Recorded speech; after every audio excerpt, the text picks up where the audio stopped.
بسم اللہ الرحمن الرحیم۔ باب الوضوء فی الاستنجاء۔ یہ موطا امام محمد کا صفحہ نمبر 50 ہے۔ اس میں الوضوء واو کے فتحے کے ساتھ ہے۔ وضو جب واو کے فتحے کے ساتھ بولا جاتا ہے تو اس سے مراد کبھی وہ پانی ہوتا ہے جس سے طہارت حاصل کی جاتی ہے، جس سے وضو کیا جاتا ہے، اور کبھی وضو بولا جاتا ہے واو کے فتحے کے ساتھ تو اس سے مراد بعض اعضاء کا دھلنا ہوتا ہے۔ یہاں الوضو سے مراد بعض اعضاء کا دھلنا ہے، وہ موضع استنجا ہے۔ تو اب معنی ہوگا باب الوضوء فی الاستنجاء،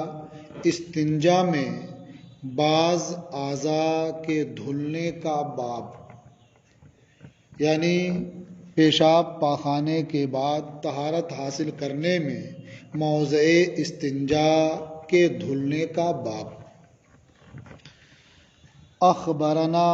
مالک اخبرنا یحیی بن محمد بن طحلاء، ہمیں خبر دی مالک نے، ہمیں خبر دی یحییٰ ابن محمد ابن طحلاء نے، عن عثمان ابن عبد الرحمن، وہ روایت کرتے ہیں حضرت عثمان ابن عبد الرحمن سے، انا اباہ اخبرہ، کہ ان کے والد نے انہیں خبر دی، یعنی عثمان کے والد عبد الرحمن نے انہیں خبر دی، انہ سمع عمر بن الخطاب رضی اللہ عنہ، کہ انہوں نے یعنی عبد الرحمن نے حضرت عمر ابن خطاب رضی اللہ تعالی عنہ کے تعلق سے سنا، یتوضأ وضوءا لما تحت ازارہ، کہ وہ اس عضو کو اچھی طرح سے دھوتے تھے جو ان کے ازار کے نیچے ہے۔ تو ما تحت ازارہ یہ کنایہ ہے موضع استنجا سے، یعنی حضرت عمر ابن خطاب رضی اللہ تعالی عنہ موضع استنجا کو اچھی طرح پانی سے دھوتے تھے۔ اس حدیث سے بہت واضح طور پر یہ معلوم ہوتا ہے کہ حضرت عمر فاروق اعظم رضی اللہ تعالی عنہ طہارت حاصل کرنے میں پانی استعمال فرماتے تھے۔ اس میں رد ہے ان لوگوں کا جو یہ کہتے ہیں کہ حضرت عمر فاروق اعظم پانی سے استنجا نہیں کرتے تھے، اور ما بقیہ مہاجرین کا حال بھی یہی تھا کہ وہ پانی سے استنجا نہیں کرتے تھے۔ انصار کے بارے میں یہ ہے کہ وہ پانی سے استنجا کرتے تھے۔ تو یہ حدیث ان کے لیے ان کا رد ہے جو یہ کہتے ہیں کہ مہاجرین یا خاص طور پر حضرت عمر فاروق اعظم پانی سے استنجا نہیں کرتے تھے۔ قال محمد وبہذا ناخذ، امام محمد رحمۃ اللہ علیہ نے فرمایا اور اسے ہم اختیار کرتے ہیں، یعنی پانی سے استنجا کرنا، طہارت حاصل کرنا یہ افضل ہے ڈھیلے سے استنجا کرنے کی بنسبت۔ والاستنجاء بالماء احب الینا من غیرہ، اور پانی سے استنجا کرنا ہمارے نزدیک پانی کے علاوہ دوسری چیز پر اکتفا کرنے سے زیادہ پسندیدہ ہے۔ وہو قول ابی حنیفہ رحمہ اللہ، اور اس کا محبوب ہونا، پسندیدہ ہونا امام اعظم ابو حنیفہ رحمۃ اللہ علیہ کا قول ہے۔ اگر آدمی پانی سے استنجا کرتا ہے یہ بھی اس کے لیے صحیح ہے، اگر آدمی پتھر سے استنجا کرتا ہے وہ بھی اس کے لیے صحیح ہے۔ صرف پانی استعمال کرے جب بھی کافی ہے، صرف پتھر استعمال کرے جب بھی کافی ہے۔ ان دونوں میں صرف پانی پر اکتفا کرنا یہ بہتر ہے صرف پتھر پر اکتفا کرنے سے، اور پانی اور پتھر دونوں کا استعمال کرے تو یہ افضل ہے، یعنی پہلے پتھر کا استعمال کر لے پھر پانی کا استعمال کرے تو یہ افضل ہے۔ اور صرف پانی استعمال کرے تو یہ بہتر ہے، صرف پتھر استعمال کر لے یہ جائز ہے، کافی ہے۔ یہ باب ختم ہوا۔ اس کے بعد ہے باب الوضوء من مس الذکر۔ یہ الوضوء واو کے ضمے کے ساتھ ہے، مس ذکر کے سبب وضو کا باب، یعنی اگر کوئی آدمی بلا حائل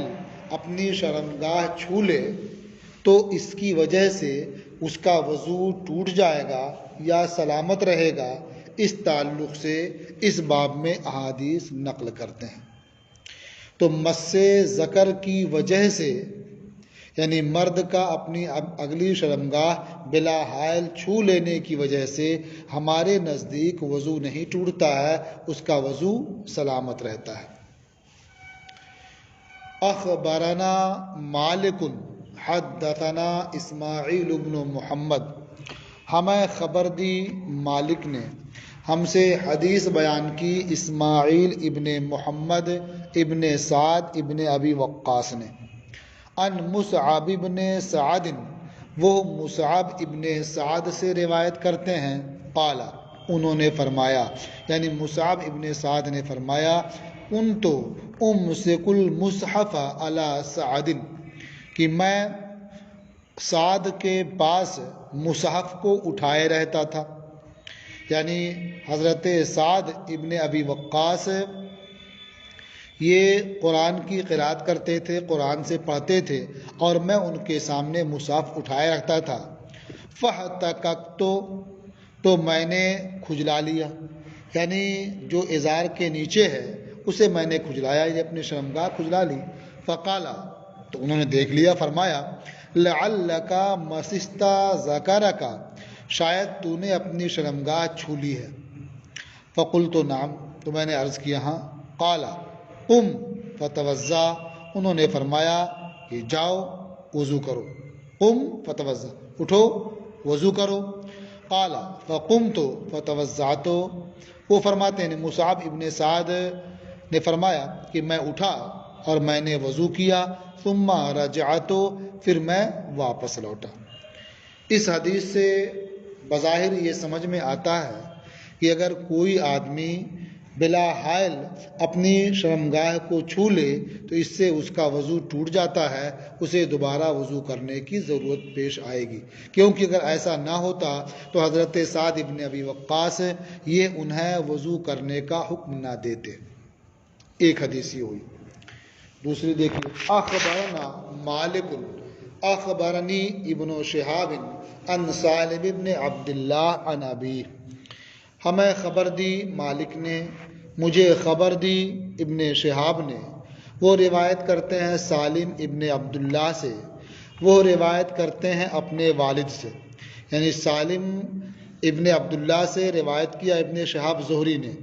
اور سالم نے روایت کیا اپنے باپ عبداللہ سے، انہو کان یغتسل، کہ وہ یعنی حضرت عبداللہ یہ غسل فرمایا کرتے تھے، ثم یتوضأ، پھر وہ وضو کرتے۔ فقال لہو، تو ان سے یعنی حضرت عبداللہ سے حضرت سالم نے عرض کیا، اما یجزیک الغسل من الوضو، کیا غسل کرنا آپ کے لیے وضو سے کفایت نہیں کرتا ہے؟ یعنی کیا غسل کر لینا وضو کی جگہ بھی کافی نہیں ہوتا ہے کہ آپ غسل کرنے کے بعد وضو بھی کرتے ہیں؟ قالا بلا، حضرت عبداللہ نے فرمایا کیوں نہیں، یعنی غسل کر لینا یہ وضو کے لیے کافی ہوتا ہے، یعنی غسل کے بعد الگ سے وضو کی ضرورت نہیں ہوتی ہے، لیکن میں جو وضو کرتا ہوں کبھی کبھی اس کی وجہ یہ ہے، وَلَكِنِّي أَحْيَانًا أَمَسُّ ذَكَرِي فَأَتَوَضَّأُ، لیکن میں کبھی کبھی غسل کرنے کے بعد اپنی شرمگاہ چھو لیتا ہوں تو میں وضو کرتا ہوں۔ تو گویا وضو کرنا اس لیے ہے کہ میں نے اپنی شرمگاہ چھو لی، اس لیے نہیں ہے کہ غسل کرنا وضو کے لیے کافی نہیں ہوتا۔ تو اس حدیث سے بھی معلوم ہوا کہ حضرت عبداللہ ابن عمر کا مذہب یہ تھا کہ اگر کوئی اپنی شرمگاہ چھو لے بلا حائل تو اس کا وضو سلامت نہیں رہتا ہے، اسے وضو کرنے کی ضرورت ہوگی۔ قال محمد لا وضوء فی مس الذکر، وہو قول ابی حنیفہ۔ امام محمد رحمۃ اللہ علیہ نے فرمایا کہ مس ذکر کی صورت میں وضو نہیں ہے، یعنی وضو واجب نہیں ہے۔ وہو قول ابی حنیفہ، اور یہی امام اعظم ابو حنیفہ رحمۃ اللہ علیہ کا قول ہے۔ وفی ذالک آثار کثیرہ، اور اس سلسلے میں آثار کثیرہ وارد ہیں۔ تو اس سے امام محمد کا مذہب بھی معلوم ہو گیا، امام اعظم ابو حنیفہ رحمۃ اللہ علیہ کا قول بھی معلوم ہو گیا، اور یہ بھی معلوم ہوا کہ اس بارے میں آثار کثیرہ وارد ہیں۔ تو نیچے آپ آثار کثیرہ میں سے بعض پڑھیں گے، لیکن اس سے پہلے جو دو حدیث گزری جس سے یہ معلوم ہوتا ہے کہ مس ذکر کی وجہ سے وضو ضروری ہوتا ہے، تو وہاں وضو کرنے کا جو حکم دیا یا جو وضو کر لیا کرتے تھے، یہ وضو صرف مستحب ہے، یعنی آدمی اپنی شرمگاہ چھو لے تو اس کے بعد وضو کرے، یہ مستحب ہے۔ مستحب اس لحاظ سے بھی ہے کہ اس میں اختلاف ہو گیا تو اختلاف سے بچنا یہ بہتر ہوتا ہے، تو آدمی اگر اپنی شرمگاہ کو چھو لے اور وضو کر لے تو یہ بہتر ہے۔ دوسرے، بہت سے طبائع ایسے ہیں کہ اگر وہ اپنی شرمگاہ چھو لیں تو اب اس کی وجہ سے وہ اپنے ہاتھ کو آلودہ سمجھتے ہیں، اس لیے طبیعت ان کی مقدر ہو جاتی ہے۔ اس بنیاد پر حضرت عبداللہ ابن عباس یہ خود وضو کر لیا کرتے تھے، اور اسی بنیاد پر حضرت سعد ابن ابی وقاص نے اپنے بیٹے مصعب کو حکم دیا کہ جاؤ وضو کر کے آؤ، تاکہ اس کی وجہ سے جب وضو کرنے کا انہیں حکم دیں گے تو وہ یوں سامنے کسی کے اپنے شرمگاہ نہیں چھوئیں گے۔ اور یہ فطری چیز ہے کہ شرمگاہ چھونے کی وجہ سے طبیعت مقدر ہوتی ہے، ہاتھ میں عجیب سی چیز معلوم ہوتی ہے، جب تک آدمی ہاتھ دھو نہیں لیتا ہے سکون نہیں معلوم ہوتا ہے۔ تو گویا جنہوں نے وضو کیا تو وہ ہو سکتا ہے اس لیے وضو کیا ہو تاکہ ان کا ہاتھ بھی صاف ستھرا ہو جائے، اور جو انہوں نے اپنے بیٹے کو وضو کرنے کا حکم دیا تاکہ ہاتھ بھی صاف ستھرا ہو جائے اور دوبارہ وہ اس طرح سے نہ کریں، سب کے سامنے ناک کو جلائیں۔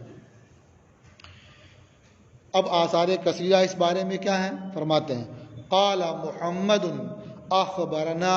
ایوب بن عتبہ التیمی قاضی الیمامہ۔ امام محمد نے فرمایا کہ ہمیں خبر دی ایوب ابن عتبہ تیمی قاضی یمامہ نے، عن قیس ابن طلق، وہ روایت کرتے ہیں قیس ابن طلق سے، ان اباہ حدثہ، کہ ان کے والد یعنی قیس کے والد طلق نے ان سے حدیث بیان کی، ان رجلا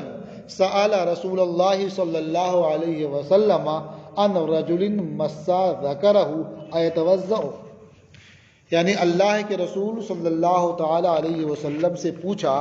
اس شخص کے بارے میں جس نے اپنی شرمگاہ چھو لی، کیا وہ وضو کرے؟ یعنی شرمگاہ چھو لینے کی وجہ سے کیا اس پر وضو کرنا ضروری ہوگا؟ قال حل ہوا الا بضعۃ من جسدک، حضور صلی اللہ تعالی علیہ وسلم نے ارشاد فرمایا کہ وہ تیرے جسم کا ایک ٹکڑا ہی ہے۔ حل یہاں نافیہ ہے، حل ہوا یعنی وہ نہیں ہے مگر تیرے جسم کا ایک ٹکڑا۔ تو اس سے بہت واضح طور پر یہ معلوم ہوا کہ اس کے چھو لینے سے وضو لازم نہیں ہوتا ہے، جیسے جسم کے دیگر ٹکڑوں کو چھو لینے سے وضو لازم نہیں ہوتا۔ بضع کہتے ہیں گوشت کے ٹکڑے کو، تو جیسے اور گوشت کے ٹکڑے ہیں جسم کے حصے ہیں، آدمی کہیں چھو لے تو وضو لازم نہیں ہوتا ہے، تو اس سے بھی وضو لازم نہیں ہوگا۔ اور یہ بات بالکل معقول ہے، سمجھ میں آنے والی ہے کہ وہاں نہ تو کسی چیز کا خروج ہوا نہ اور ایسی کوئی بات پائی گئی، صرف اپنے جسم کے ایک حصے کو چھو لیا اور اس سے وضو کو واجب قرار دیا جائے۔ ہاں طبیعت مقدر ہوتی ہے، اس کی وجہ سے ہاتھ دھلنے کی بات کہی جائے تو یہ سمجھ میں آتی ہے۔ قال محمد اخبرنا طلحۃ بن عمرو المکی، امام محمد نے فرمایا ہمیں خبر دی طلحہ ابن عمرو مکی نے، اخبرنا عطاء بن ابی رباح، ہمیں خبر دی عطاء ابن ابو رباح نے، عن ابن عباس، وہ حضرت عبداللہ ابن عباس سے روایت کرتے ہیں، قال انہوں نے فرمایا، یعنی حضرت عبداللہ ابن عباس نے فرمایا کس بارے میں؟ فی مس الذکر، وَأَنْتَ فِي الصَّلَاةِ، نے حالت نماز میں مس ذکر کے سلسلے میں فرمایا۔ قال ما ابالی مسست اور مسست انفی، حضرت عبداللہ ابن عباس نے فرمایا کہ میں کوئی پرواہ نہیں کرتا کہ میں نے ذکر چھوا ہے یا میں نے اپنی ناک چھوئی ہے، یعنی ناک چھوا یا میں نے ذکر چھوا، اس میں کوئی مجھے پرواہ نہیں ہوتی ہے۔ تو جس طرح سے ناک چھونے سے وضو لازم نہیں ہوتا ہے، وضو نہیں کیا جاتا ہے، اسی طرح سے ذکر چھونے سے بھی وضو لازم نہیں ہوگا، وضو نہیں کیا جائے گا۔ قال محمد، امام محمد نے فرمایا اخبرنا ابراہیم ابن محمد المدنی، ہمیں خبر دی ابراہیم ابن محمد مدنی نے، اخبرنا صالح مولد توامتی، ہمیں خبر دی صالح نے جو توامہ کے آزاد کردہ ہیں، ان ابن عباس، وہ حضرت عبداللہ ابن عباس سے روایت کرتے ہیں، انہوں نے فرمایا لیسا فی مس ذکر وضون، مس ذکر کی صورت میں وضو واجب نہیں ہوتا ہے، وضو لازم نہیں ہوتا ہے۔ قال محمد اخبرنا ابراہیم ابن محمد، امام محمد نے فرمایا ہمیں خبر دی ابراہیم ابن محمد مدنی نے، اخبرنا الحارث ابن ابی ذباب، ہمیں خبر دی حارث ابن ابو ذباب نے، انہو سمع سعید ابن المسیب، کہ انہوں نے سعید ابن مسیب کو سنا، یقول، وہ فرما رہے ہیں لیسا فی مس ذکر وضو، مس ذکر کی صورت میں وضو نہیں ہے۔ قال محمد، امام محمد نے فرمایا اخبرنا ابو العوام البصری، ہمیں خبر دی ابو العوام بصری نے، قال، انہوں نے فرمایا سأل رجل عطاء ابن ابی رباح، ایک شخص نے عطاء ابن ابو رباح سے پوچھا، عرض کیا یا ابا محمد رجل مس فرجہ بعد ما توضع، پوچھا اے ابو محمد، یہ عطاء ابن ابو رباح کی کنیت ہے، پوچھا اے ابو محمد، ایک مرد نے وضو کرنے کے بعد اپنی شرمگاہ چھو لی، مطلب کیا تھا پوچھنے کا، کیا اس کی وجہ سے اس کا وضو ٹوٹ جائے گا اور اسے وضو کرنا پڑے گا؟ تو جیسے انہوں نے یہ سوال کیا، قال رجل من القوم، تو عطاء ابن ابو رباح کی مجلس میں جو لوگ موجود تھے، حاضر تھے، ان میں سے قوم میں سے ایک مرد نے کہا ان ابن عباس رضی اللہ عنہما کان یقول، حضرت عبداللہ ابن عباس رضی اللہ تعالی عنہما فرماتے تھے ان کنتا تستنجسہ فاقطعہ، یعنی اگر تم اسے، یعنی شرمگاہ کو نجس جانتے ہو تو اسے کاٹ دو، یعنی اسے علیحدہ کر دو، اگر تم ناپاک سمجھتے ہو، کیونکہ اگر وہ ناپاک ہے کپڑا اس سے مس ہوگا اور طرح طرح کی مصیبتیں سامنے آئیں گی، اسے کاٹ کے الگ کر دو۔ قال عطاء ابن ابی رباح، یہ سن کر کے حضرت عطاء ابن ابو رباح نے فرمایا ھذا واللہ قول ابن عباس، بخدا یہ ابن عباس کا قول ہے، یعنی انہوں نے یہ فرمایا کہ اگر تم اسے نجس جانتے ہو تو اسے کاٹ کر الگ کر دو، کنارے کر دو اسے۔ اس سے بھی سمجھ میں آیا کہ مس ذکر کی وجہ سے وضو کا قول کرنا ایک طرح سے مضحکہ معلوم ہوتا ہے۔ قال محمد، امام محمد نے فرمایا اخبرنا ابو حنیفہ رحمہ اللہ، ہمیں ابو حنیفہ رحمہ اللہ نے خبر دی ان حماد ان ابراہیم النخعی، وہ حماد سے روایت کرتے ہیں، وہ ابراہیم نخعی سے، ان علی ابن ابی طالب رضی اللہ عنہ فی مس ذکر، وہ حضرت علی ابن ابو طالب سے روایت کرتے ہیں مس ذکر کے سلسلے میں۔ قال،